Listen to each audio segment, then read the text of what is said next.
அமெரிக்க படைகள் பார்த்தோம்னா, ட்ரம்ப் அவர்களோட உத்தரவின் பேரில வெனிசுலா நாட்டு மேல மிகப்பெரிய தாக்குதல் நடத்தியிருக்காங்க.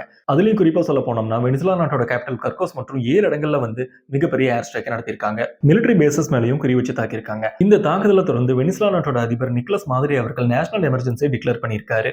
இந்த தாக்குதல் பார்த்தோம்னா, வெனிசுலா நாட்டோட இயற்கை வளங்களையும், ஆயில்ஸையும், மினரல்ஸையும் கொள்ளையடிக்கிறதுக்காக தான் அமெரிக்கா அப்படி ஒரு மிகப்பெரிய தாக்குதல் நடத்தியிருக்கிறதா பலரும் சொல்லிக்கிட்டு இருக்காங்க. அமெரிக்கன் பிரசிடென்ட் ட்ரம்ப் பார்த்தோம்னா, அவருடைய சோசியல் மீடியா பக்கத்துல நாங்க வெனிசுலா நாட்டோட அதிபரையும், அவங்களோட மனைவியும் வந்து நாங்க சிறைப்பிடிச்சிருக்கோம். அது மட்டும் இல்லாம அவங்க 2 பேத்தையும் நாங்க நாடு கடத்திட்டோம். நாங்க இந்த தாக்குதல வந்து அமெரிக்க நாட்டோடைய சட்டப்படி தான் நாங்க இந்த தாக்குதல நடத்தியிருக்கோம்.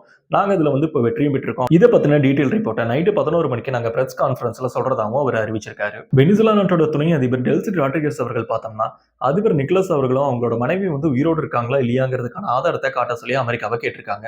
அமெரிக்க உளவு பிரிவான சிஐஏவும் அமெரிக்காவோட டெல்டா போர்ஸை இணைச்சு வெனிசுலாவோட கேபிட்டல் கார்கோஸ் நகரத்துக்குள்ள அவங்களோட ராணுவ ஹெலிகாப்டரை இறக்கி அங்கிருந்து பிரசிடென்ட் மாதிரி அவர்களை சிறைப்பிடிச்சு அமெரிக்காவுக்கு நாடு கடத்திட்டதாகவும் சொல்லப்படுது. அமெரிக்காவுடைய வெளியுறவுத்துறை அமைச்சர் மார்க்கோ ரூபியோ அவர்கள் நாங்க வெனிசுலாவுடைய பிரசிடென்ட் மாதிரி அவர்களை போதைப் பொருள் கடத்தல் குற்றச்சாட்டுகளின் கீழே தான் கைது பண்ணியிருக்கிறதா சொல்லியிருக்காரு. அமெரிக்காவுடைய இந்த செயலுக்கு பல நாடுகளும் தங்களோட கண்டனங்களை தெரிவிச்சுக்கிட்டு இருக்காங்க. சைனா, ரஷ்யா, ஈரான் போன்ற நாடுகள் எல்லாமே அமெரிக்கா வந்து வெனிசுலா நாட்டு மேல நடத்தின இந்த தாக்குதலுக்கு வந்து மிகப்பெரிய கண்டனங்களை தெரிவிச்சிருக்காங்க.